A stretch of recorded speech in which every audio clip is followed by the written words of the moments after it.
Yo tout le monde, c'est Tilouk Football, on se retrouve aujourd'hui pour le journal des officiels du 12 janvier 2020. T1. Oui, je sais, on est 2020. Ouais, bref, laisse tomber. J'ai pas fait celui du 11 janvier parce que les informations ne sont arrivées qu'à 21h30 et j'ai sorti le truc avant.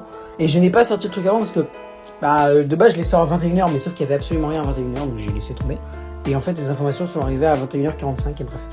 Alors aujourd'hui, nous avons 10 informations. Donc, du coup, j'ai essayé de prendre 5 informations principales. Donc nous avons 4 officiels et une information qui m'a extrêmement choqué, que je tenais à partager. Donc aujourd'hui, on commence avec la signature de Léo Duarte, le défenseur de l'AC Milan de 24 ans, brésilien, a signé du côté de la Turquie avec Istanbul Başakşehir, anciennement européen. L'équipe d'Istanbul reçoit Léo Duarte en manque de temps de jeu du côté de l'équipe de Stefano Pioli. Les Rossoneri ont annoncé le prêt du joueur brésilien qui n'avait joué que 3 matchs sous la houlette de Pioli.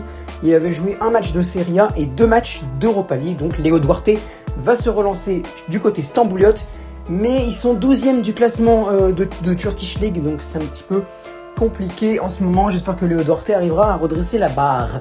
On poursuit avec 2 informations coup sur coup du côté du Stade brestois. Tout d'abord, l'arrivée de Jean Lucas, le milieu de terrain de 22 ans, brésilien, rejoint donc l'équipe d'Olivier Dalloglio, alors qu'il n'a pas réussi à convaincre Rudy Garcia du côté lyonnais, qui ne l'a fait jouer que 196 minutes.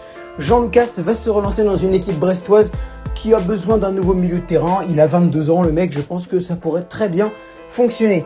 Et donc les Brestois aussi ont fait partir un joueur. Il s'agit de Heriberto Tavares, le milieu offensif portugais de 23 ans, s'est engagé du côté de Famalicão.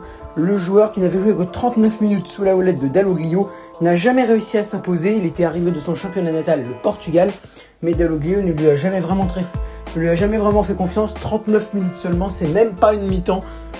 Tu m'étonnes qu'il ne montre pas ses talents. 39 minutes, c'est beaucoup. C'est vraiment pas beaucoup. Je sais pas, si tu recrutes un joueur, tu le fais jouer, quoi, je sais pas. Bref, mais je sais pas, je trouve ça un peu débile. On poursuit avec l'information choquante du jour. Le FC Barcelone serait dans le rouge. En effet, l'équipe a subi des pertes de 900 millions d'euros, était à moins 900 millions d'euros en fin 2020 et 420 millions doivent être réglés avant la fin de l'année 2021, ce qui s'annonce compliqué malgré les ventes de Karl Alenia et d'autres jeunes joueurs comme Riqui Puig qui devrait partir et je pense Junior Firpo aussi. Le Barcelona n'arrivera à mon avis pas à conclure ses dettes avec des ventes, donc à mon avis ça va devoir se régler en interne et aussi avec des grosses ventes. Déjà on pourrait imaginer un départ d'Antoine Griezmann qui n'est pas vraiment, bon, il est dans les plans de Koeman, mais bon, il n'a jamais vraiment réussi à s'imposer du côté barcelonais. Je me dis qu'il y a quand même quelque chose à faire pour Antoine Griezmann et évidemment celui qu'on attend pour partir, parce que ça libérerait quand même une place salariale très importante, c'est évidemment Las Pulgas, Léo Messi qui, bon, attention, il a des points de chute, le PSG, Manchester City, il pourrait partir gratuitement. Ça, c'est un petit peu le désavantage. Mais après, la masse salariale que ça enlèverait au Barça, je pense que ce serait déjà pas mal. Avant la fin 2021, je pense qu'ils arriveraient quand même à redresser ça. En vrai, 420 millions d'euros, franchement, c'est pas mal. Parce que s'ils avaient eu 900 millions d'euros à régler, là, je pense que là, le Barça, ils auraient fait faillite. Mais là, à mon avis, même avec les ventes d'Alenia et tout, je pense que ça va être compliqué. Ça va être vraiment compliqué pour le Barça. Je pense... va falloir vraiment se bouger du côté barcelonais parce que... Et j'espère qu'ils vont gagner la Ligue des Champions. J'espère pour eux. Je pense que ça vaudrait mieux pour eux qu'ils gagnent la Ligue des Champions. Ça leur apporterait un petit plus financier. Mais étant donné qu'ils vont affronter le PSG qui est une équipe surmotivée et que de leur côté ils sont en faillite, presque en faillite, ça va piquer je pense. Je pense que le Barça ne remportera pas la Ligue des Champions et pourtant ça les aiderait bien. Bref, on poursuit avec l'information principale du jour. C'est la signature du côté marseillais de Paul Lirola, le défenseur âgé de 23 ans. C'est latéral droit de 23 ans a rejoint l'équipe de AVB. Le joueur espagnol a rejoint l'équipe en prêt avec une option d'achat de 12 millions d'euros. Un prêt de 6 mois pour une concurrence avec le japonais Hiroki Sakai. Paul Lirola vient de la Fiorentina où il n'a pas beaucoup joué avec la Viola. Un pari risqué pour Marseille qui voulait renforcer son latéral avec après le départ de Bounassar l'été dernier pour le Bayern Munich. pour 8 millions d'euros. Donc, j'espère que si Paul Lirola fait des bonnes performances, Marseille pourrait lever son option d'achat. Je pense que Lirola, il a que 23 ans. En vrai, c'est un bon défenseur qui a de l'avenir.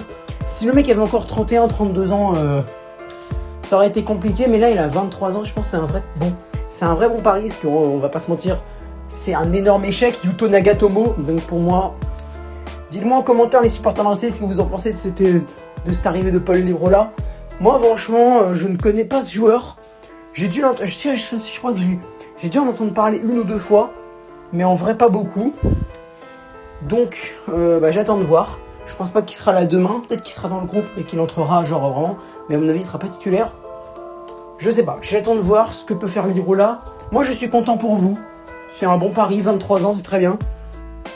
En plus, l'option d'achat est pas énorme. Bon, franchement, 12 millions, ça peut être faisable. Vraiment bon pari. Bon pari. Et puis, si vous arrivez à recruter Arkadiusz Milik dans le même temps, là, je pense que là, ça pourrait vraiment être bien. Là, Milik, de ouf. Arkadiusz Milik à l'OM, vraiment. Bon pari. Ça fait longtemps que je le vois vraiment en France, Milik. Je l'ai vu à Marseille. Je le voyais bien à Monaco. Je le voyais bien à Lyon. À Paris, peut-être pas, parce que je pense qu'il aurait eu beaucoup de concurrence. Il aurait été dans l'équipe B avec Keane et Sarabia, tu vois. Mais à Lyon, Monaco et Marseille, c'est bien. Donc, si vous arrivez à recruter Milik en plus de Lirola, là, vraiment, ça pourrait être très bien. Bref, les gars, c'est la fin des informations principales. Je peux aussi vous citer le départ de l'entraîneur de Huesca, Michel Sanchez, la démission de l'entraîneur d'Alaves, Pablo Marin. Et ouais, en gros, c'est à peu près tout ça. Voilà, les gars, merci d'avoir regardé ce journal des officiels. Sur ce, c'était Tilok Football. Et à demain pour un nouveau